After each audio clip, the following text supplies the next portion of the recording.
Hello అండి అందరికీ. చూస్తున్నారు కదండి.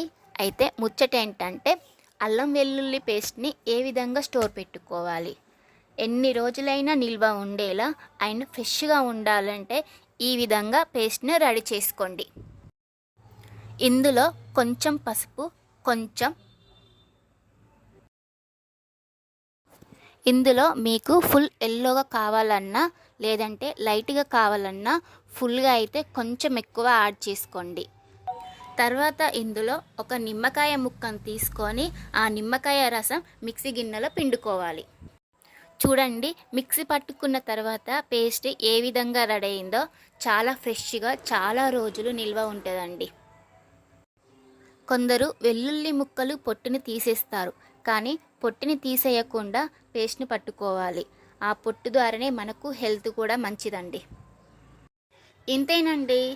అలా ఊరికే పోకుండా మీకు ఈ వీడియో నచ్చితే ఒక లైక్ చేయండి. మీకు ఏదనిపిస్తే అది కామెంట్ చేయండి.